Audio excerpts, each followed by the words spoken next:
Hey there, this is our bonsai painting. It's pretty basic. Colors are yellow, orange, red, green, brown, and black. We'll paint the whole background first, which is the yellow, orange to red blend. And the way I'm going to start it, first of all, is by, let me set this over here, is looking for my center of my blend, which I'd like to make a little bit low in the picture, just a little bit low. I'm going to scoop up some yellow, go just a wee bit low like that. Brush a nice little light. In fact, you know what? I've got a little white in there too. Sorry, let's put some white in it. A little bit of white in there. I'm just realizing that as I paint it. Sorry. Put a little bit of white in it, just to soften up the center so it's not too bright. So white, a little bit of yellow. There we go. Soften that up a little bit. That looks much better. And I'm going to go around, get myself a nice sun shape, which is kind of basically roundish. But as I come out from it, I'm going to get a little bit on the big side, then go right into my orange, brush some orange around it like this. A little bit bigger. We've done this many times. A little bit bigger. And then work that lightly into my center by doing the same kind of light brushing around, and try not to altogether lose my yellow in the middle. So it still remains a basic sun shape, just easy, just very lightly. And there we go. And then keep taking my orange out further, pretty far, so pretty much out like that. And after I do this, I'm going to work on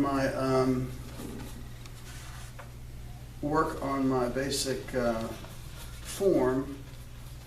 And what we do is we paint the branch, the tufts of greenery. There we go.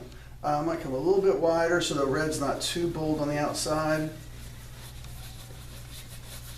You see, I'm just kind of lightly brushing that, but using plenty of paint. So then I can take my red, come in from the outside with my red like this, and brush it softly into my orange.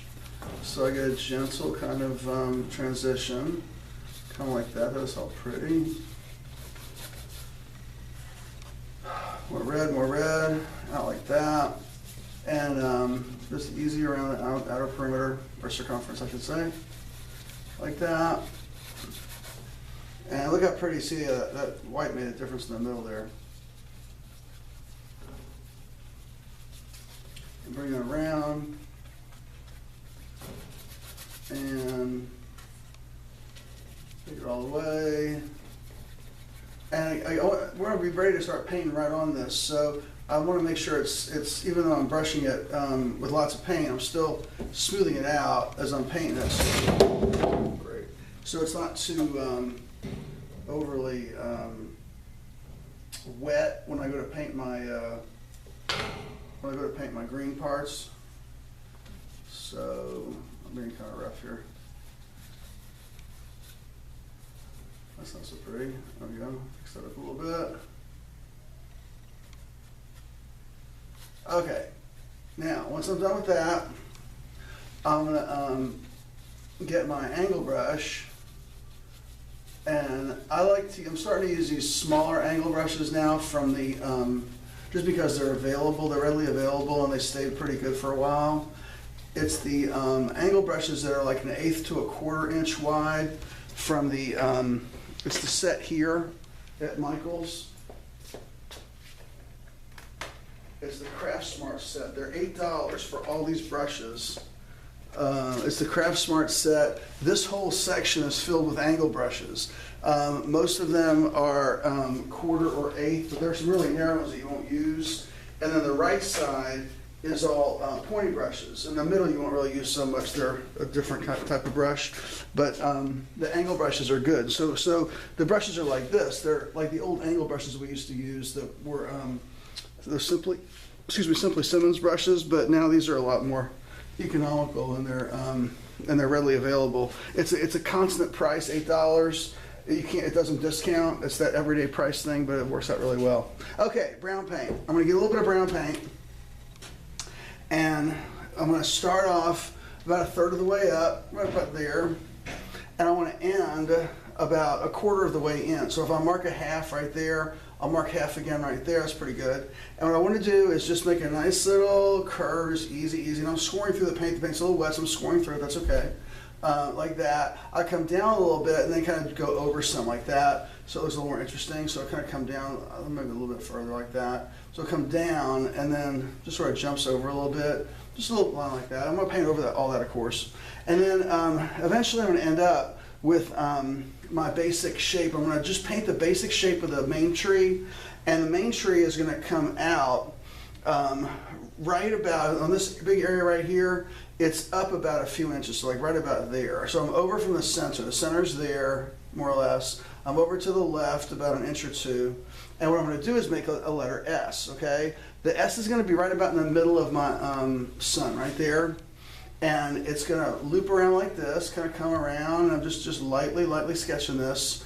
Over around like this, kind of like it's a question mark, like that. But the S part comes around like this, over and up like that. And so you get this kind of S look. And of course, it's not going to look like an S when we get finished. I mean, it'll look like an S, but it won't be as obvious and plain. So kind of like that. Then I'm going to use that as a basic guide to paint all my tufts. Now the tufts are going to be yellow and green.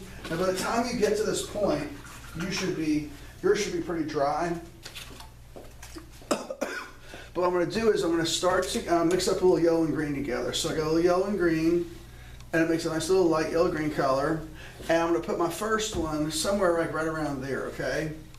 And then what I'm going to do is make a little light, kind of just go across a little bit, like that, kind of up and down. And then go a little bit up like that and over so that my little tufts have a cloud look, but they look basically flat on the bottom, okay? Now, as I go forward, I'm going to move one up here a little bit. And I'm going to do them all in their basic form so that when I'm ready to paint them in, when I put the next ones up, they don't crowd each other. So I'll put one like right there over a little bit like that. And I'll put one up a little higher. Maybe this one can touch a little bit, but it's over a little bit like that. Over, up a little bit and down like that. I'm going to come over this way a little bit. I'll put one like up over here. These don't have to be exactly where I'm putting them. Kind of up like that. And I'll put one up a little higher, like right there. Not too close to the top. I don't want to crowd the top too much. And then I'll come over and I'll put one, say, over here. So over in this area here, I want to bring one over like right in there, like that. And then I'll bring one over kind of a little bit to the side from it, like that.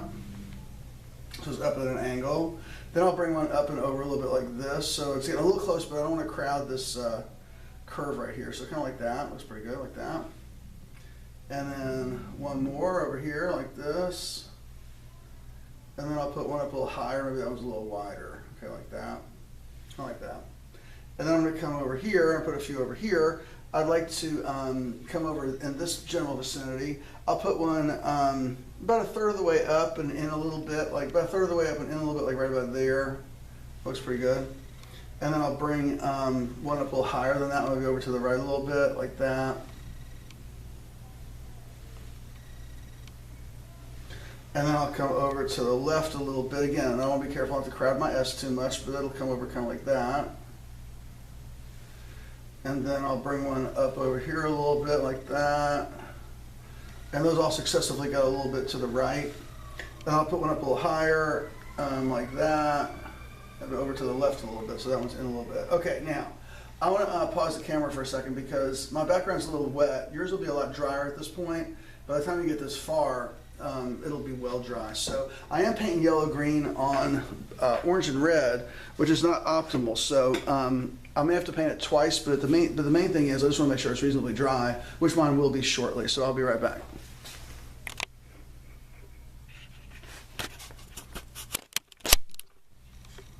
Hey, sorry for that little break there, but I had to charge the camera. So anyway, okay, so here I go. Got all these little areas all done with the yellow green. Now what I'm going to do is I'm going to get some yellow green, yellow with a little bit of green, and paint them in. So I'm going to get a scoop of yellow, a little bit of green. I got my little small angle brush here. I'm going to blend around a little bit, just very lightly, and brush around it. Now when I brush around it, I'd like it to look a little bit more natural. So I'm going to let the areas that might have looked a little bit solid or just kind of like cut out look a little bit more loose like this, very easy. And then paint all of them the same way, very lightly. But use plenty of paint because the paint's going to be a little potentially wet underneath there, but should be okay. But I don't mind a little bit of that yellow orange coming through because it'll just help to break some of the over brightness of the yellow green. And I'll paint all those in. I'm going to go ahead and quit for a second here again so I can do that. You don't need to watch me do all of them. Okay, just to recap again real quick. Just went through, got some yellow and green on the brush, just lightly brushed around it a little bit, just focused on getting it painted in without over brushing it. And I can see a little bit of green, a little bit of red through it, but it kind of makes the green pop a little bit, so I don't mind it. Okay, now I'm going to go to my, rinse that brush out and go to my big brush again, and I'm going to paint this, this hill. And when I paint the hill, what I'm going to do is get a scoop of brown and put it up on there like that. And I get some black and put it up on there like that also.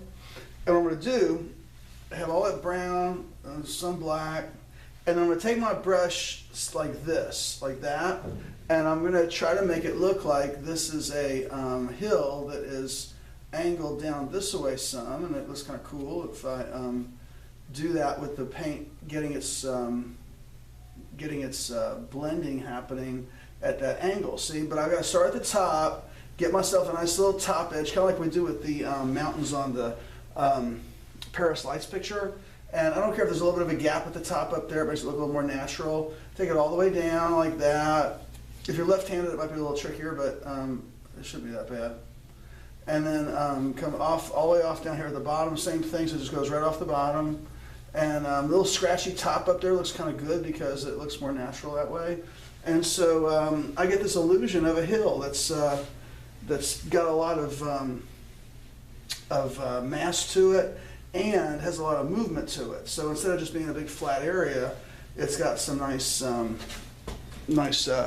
angle to it. So I see the pitch, the angle, the kind of the depth of the thing as it's coming out this way. Okay, then I'm gonna get my angle brush again and get my brown and black together, make a little brown and black, just mostly brown, a little bit of black. Now I'm gonna go back through and redo this line. Now when I go through make these lines here, I'm gonna start off with mostly brown, a little bit of black. I'm gonna make a broader base for my tree like that, so maybe about a couple inches across. I wanna make it, look, this is a bonsai tree, so I'm going to give it a nice kind of a twisted little edge look like that. The bottom not quite so much. And then let it taper together so it looks kind of like that at the beginning. And then paint that in lightly. Don't paint back into your mountain, just paint it to the edge of the tree. And then I'm going to get some more, and I'm going to start making this a little stronger. I'm going to bend it around a little bit, kind of, but wide enough to carry the weight of the tree. Take this around like that. I'm kind of doing it with little short, flat strokes. And as I go around here, here's the deal now. I'm going to start making my branches for my tufts. I'm going to bring one out here. I'm using the brush a little bit. I'm kind of pushing on it a little bit, and then bring that out like that. So that one's got that one right there. Looks good. And then I'm going to bring one out from here. That's going to be this one. It's going to come out like this, kind of over and up to there, like that. It doesn't have to come to the center of it, it just needs to come to it, like that. Then I'll get some more, and I'm going to make this come around like that, maybe let this overlap a little bit. Bring this over and come down. Again, just kind of little, short little jagged, jumpy strokes like that, that look rough. And then that's going to come up to there, like that. This will come down to there, so it can come to the top of it too. But notice that my lines are thinner as they come out toward the tufts. They don't get thicker, and they're about the width of the brush. I'm a little bit narrower, I guess. I'm just kind of pushing on the edge of the brush. Then I'm going to come out to this one over here. I'll come to this one first. I'll come like right about there, like that. Just jump that over a little bit, like so. I'll bring this up like this, and maybe let that one connect to that one. And then I'll come up through behind this one, and then over to that one, like that. And then I'll bring this out to here, like that. Maybe bring that up a little wider so it looks like it connects to that one too. And that looks cool, so everything's all connected now. And then I'll bring this up like this to this one, maybe give it a little double line like that so everything's not quite so individualized, or not so just single. And I'll bring a line up from here that looks like it's split behind, like so they come up like that behind this green one, they came over like that. That'll come up like to there. Maybe I'll loop this out this way a little bit, up like that, and then all out over to this one, so everything's not so straight. So this came up around, and behind it went up to that one. And then I'll let one come up over like this, kind of curves around, up and over, comes to that one. And then this one can come kind of up to this one like that. So it's a nice little composition of all these different strokes. Now I want to get some black paint, okay? Get some black paint, and I'm going to put little bits of black that come out from under the tufts so that I get this illusion of shadow in there. And I'll bring it out like from here. So it's right on top of that wet kind of brownish black. And I'll bring a little bit right there, just easy, easy. And use the edge of your brush, make this a little thinner. I'll bring this down like that a little bit. Not so much down here because there's not a shadow there, but I'll still bring a little bit out on the branch, make the branches look a little bit more multicolored, leveled. Maybe bring a little bit of black in through here, see? And this is giving me texture on the surface of the tree. So instead of just having it look flat, I got a little texture on it like that, kind of blend it around a little bit. That looks nice, yeah, it looks good. And then I'll bring a little bit out from here and from there, a little bit from there. And keep it looking real loose, not too perfect. Kind of like so, all right? That looks good. Then I'm gonna do one last thing. If I feel like I need to, and the painting is dry, the tufts rather are dry, I can go back and repaint them a little bit. I'm not gonna have to do that on this one. This is fine. What I'm gonna do now is I'm gonna get a little bit of the yellow green, a little bit of the yellow green. And now that I've got my branches on there, I'm gonna turn my brush upside down and put a few extra little bits that kind of came out from these, like that. And like, kind of, that makes it look more, like it's not just plain flat tufts. This is just the same yellow-green, more or less, but I'll bring out some little, just little dots, the upside down part of the brush like we do, that make it look like these are broken up a little bit, not quite so flat, not so fluffy, bushy, a little bit more natural, because they'll have little bits that stick out a little bit on the sides like that. That looks very natural, looks very real. And kind of bring it out some. So kind of touch, some of the dots are not touching. The ones that don't touch make it look more like it's, they're so light, so small that you don't even see how they connect. Kind of like that, looks good. Something over here, like that. And I'm doing all of it. It changes dramatically the look of these little tufts because now they don't look as just plain like cotton balls anymore. They look more real because I can see them. I can see more their structure. I see how they're built. I see how they're created. How they grow. There's lots of little small leaves that are grouping together to make the big areas, and so then on the outskirts, the little small ones just kind of stick out a little bit. Like that, okay? Now, one last thing. I'm going to get myself some green and black together. A little bit of green and black together. And then very lightly, I'm going to do this. Green and black. I'm going to hold my brush so it's level. I'm going to go along the bottom of these like this. Easy, easy, easy. I just went right along and I just drew that, okay? I just go right along the bottom and just kind of draw along it, give it a little bit of a different look. And in a few spots, I'll go up a little bit, like that, like that. Like that. So I'm using my brush level. My brush is level, just drawing across it, go up and down a little bit, a little wiggly, but go up. I'm not turning the brush at all, I'm just leaving the brush just like it is, and just going up, up, up, give myself some little variation so I see the little shadow on the bottom of the of those tufts. So that looks very much more real now. So that looks a lot more real than this does because of what I've just done. Now again, if you feel like you need to and you've got some you've got an opportunity, you can come back and put some more of that yellow-green on top, but if you go in the sequence, it should be okay. And again, I got little bits of, I might benefit from a little more yellow-green on top of some of these areas I've already done, but in fact, the little bit of yellow-green showing through can make it look more like it's not quite so solid and full. And that's basically it, okay? I'm not gonna finish, I'm gonna do this too, but that's it, that's the end of it, okay? Do the same thing to this one, but that's the look, and that's the painting, okay? Good luck with it.